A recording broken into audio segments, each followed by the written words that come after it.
क्योंकि सरकार की भूमिका में संबंधित कर्मचारियों की स्टार्ट हो गई। देखिए, ओपीएस लागू जो हमने किया उसको लेके कई लोग आलोचना करते हैं। प्रधानमंत्री जी भी और केंद्रीय वित्त मंत्री जी भी और कई हमारे अर्थशास्त्री भी।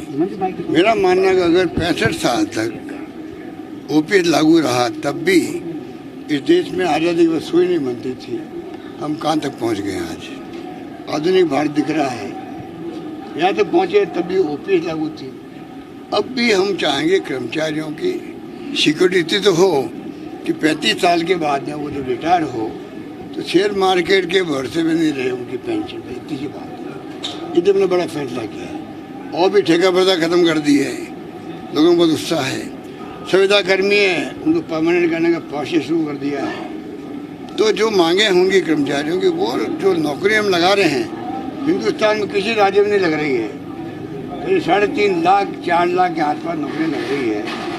1.5 लाख तो लग चुकी है। 50,000 एक महीने में लग जाएगी। जब परिणाम आएंगे आपके पैसा के तो आप सोच सकते हैं कि राजस्थान वो राज्य है जो बजट पेश हमने किया है शिक्षा में, स्वास्थ्य सेवाओं में, पानी की योजनाओं में, बिजली में, सड़कों में और सोशल सिक्योरिटी के अंदर। वो एक मॉडल राजस्थान राज्य बनने जा रहा, देश का मॉडल राज्य बनने जा रहा है। ये मैं दावे के साथ कह सकता हूँ। और जिस तरीके से आप ओपीएस की बात कर रहे हैं, केंद्र सरकार मना कर रही है, वित्त मंत्री मना कर रहे हैं, लेकिन आप लगातार कह रहे हैं कि ये हमारा अधिकार है। संविधान के अंतर्गत राज्य सरकारों का अधिकार है पेंशन देने का। वो क्या फॉर्मूला अडॉप्ट करें, कितनी पेंशन देंगे, इसलिए हम लोग अधिकार के आधार पर हम दे रहे हैं। केंद्र सरकार से आप क्या मांग है ओपीएस को? मेरी मांग है कि मैं अभी जो मैंने कहा सोशल सिक्योरिटी एक्ट लाओ। देश के अंदर एक मजदूर भी बिल्डिंग बनाता है, खाली मशीन से नहीं बनती है, मजदूरों की भूमिका होती है। जब वो बूढ़ा हो जाता है तो उनका सही साथ नहीं देता है, वो काम नहीं कर सकता है। घर बैठे उसको पेंशन मिलनी चाहिए। अभी हम पेंशन दे रहे हैं। राजस्थान में 1 करोड़ लोगों को लगभग हम पेंशन दे रहे हैं। बुजुर्गों को, विधवाओं को, एकल नारी को और साथ में निःशक्त जनों को। कोई राज्य 1,000 दे रहा है, कोई 1500 दे रहा है। ऐसा नहीं होना चाहिए। पूरे मुल्क में एक ही पेंशन हो। पार्लियामेंट में सोशल सिक्योरिटी एक्ट बने,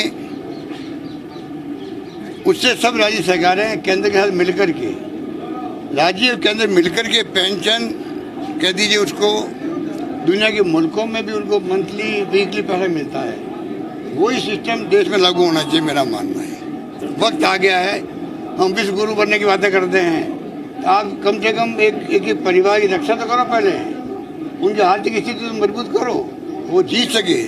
जीवन यापन करने का जो पैसा होता है उतना पैसा हर परिवार को मिलना चाहिए, ये मेरा मानना है। इसके लिए देश में पार्लियामेंट कानून बनना चाहिए। सर, बीजेपी नेता लगातार वीरांगनाओं के मुद्दे को उठा रहे हैं और आंदोलन भी कर रहे हैं उस पर। दो कहना था, मैं क्या हमने कह दिया।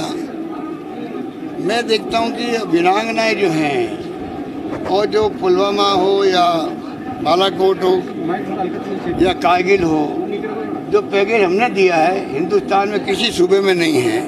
वो पैकेज मैंने दिया है उस जमाने में जब मैं लगभग 25 साल पहले मुख्यमंत्री था।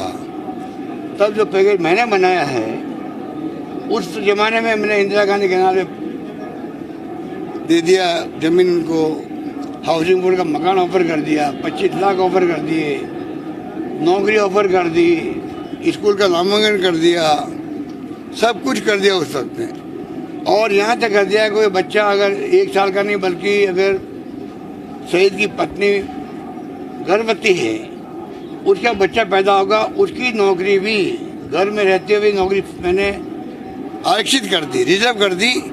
वो पैदा होगा, बड़ा होगा, तब तक नौकरी रिजर्व रहेगी।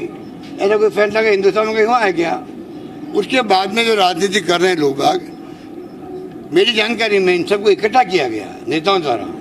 चुनाव का वर्ष है, ये नौकरी 4 साल बाद क्यों मांग रहे हैं? इसको पूछो 2019 में घटना हुई होगी, उस वक्त मांग नहीं करी आपने। अचानक 4 साल के बाद में आप मांग करके धरना दे रहे हो, गुमराह कर रहे हो पूरे देशवासियों को, राजस्थान की बदनामी करवा रहे हो आप पूरे देश के अंदर, जबकि हमारी गवर्नमेंट सबसे अच्छा पैकेज देने वाली गवर्नमेंट है।